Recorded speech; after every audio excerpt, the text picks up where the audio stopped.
we live in a time where we have a great advantage over people even 5 years ago, 10 years ago, because people can acquire very high quality recording equipment, and it's not very expensive anymore.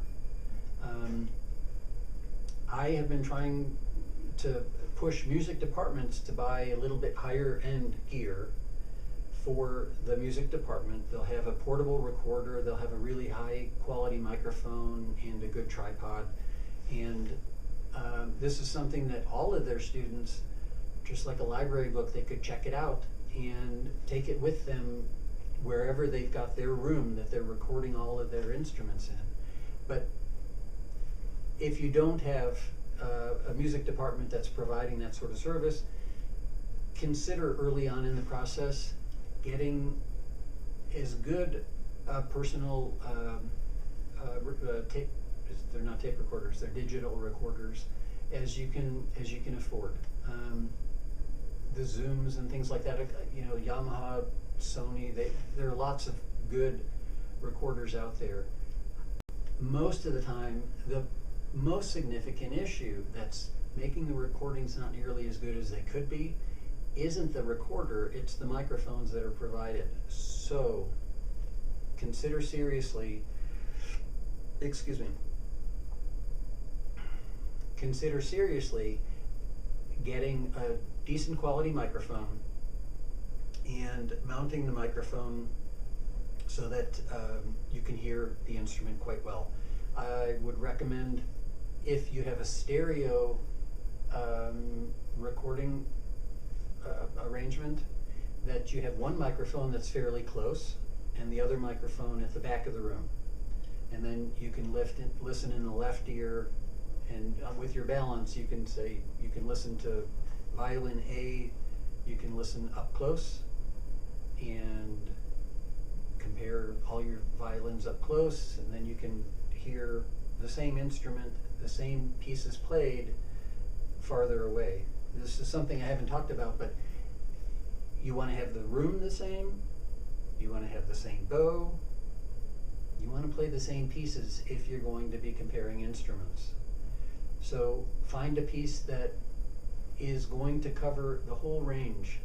It's going to have significant but relatively short sections in the lower register, and the same for each of the 4 strings as you're moving up. As a maker, one of the most frustrating parts of the instrument trial process that I've run into has been that musicians, they will try an instrument, and oftentimes they'll bring a friend of theirs that will, they want somebody to play the instrument so they can hear it at a distance.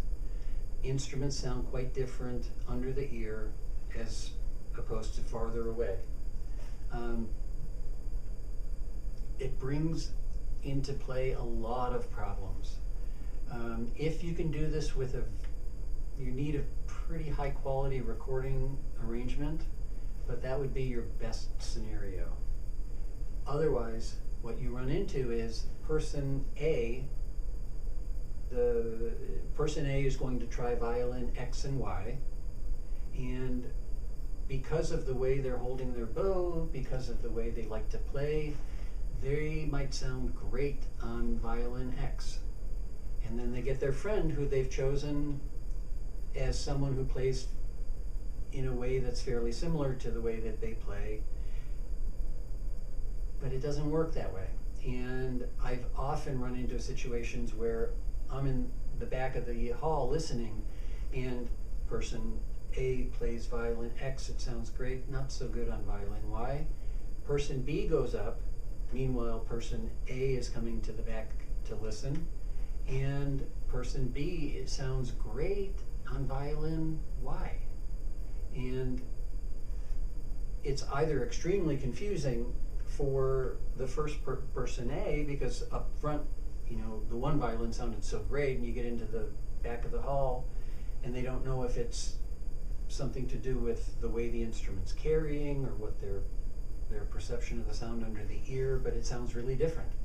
And realistically, there's no way to make that sound the way you'd really like it to. A potential way around this is if you have access to the same player that you can use for multiple instruments. They need to use the same bow. Ideally, it would be somebody who's a fantastic player. You want to find someone who can really play as much of the instrument as possible, as opposed to I can access 25% of what the instrument can do, as opposed to someone who can access 80% or 90% or maybe even 100% of what the instrument can do. It's difficult getting access to someone like that. So I would highly recommend putting a little bit of extra money into the recording setup. If you can't do that, take into account when you're going from the musician trying the instrument to the musician listening, take into account the opinions of other people that are listening, and they might say, oh, you sounded so much better with violin X, but he sounds better with Y. It's just really confusing. Or they might say, you sounded great on X, he sounds great on X. But don't leave that variable unknown. It's an easy one to find out. You can have a couple of people who you respect their opinions, and you've got a couple options, either a couple of people or really good quality recording equipment or access to a fantastic musician. Ideally, you've got them all, but one is better than none, two is better than one. There you go. To recap our options, when you're trying instruments, again, we've got the fixed room, we've got the fixed bow, we've got as good a quality recording equipment as we can have, and ultimately, if you have really great sounding gear and you can record near and far, that's going to be the best, because you can hear what your audience is going to hear. To realistically do this, you need really good gear, and the lower end recording equipment isn't going to be able to handle the nuances. You really need a separate microphone.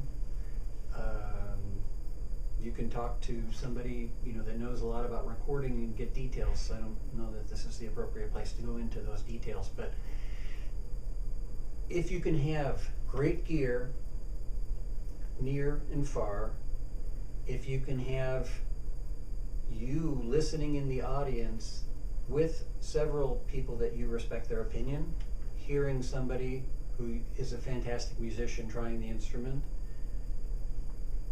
if you can have both of those, it's going to, again, contribute to a situation where you're not looking a year or two down the road again. You'll have an instrument that you're happy with for the next 20, 30, 50 years.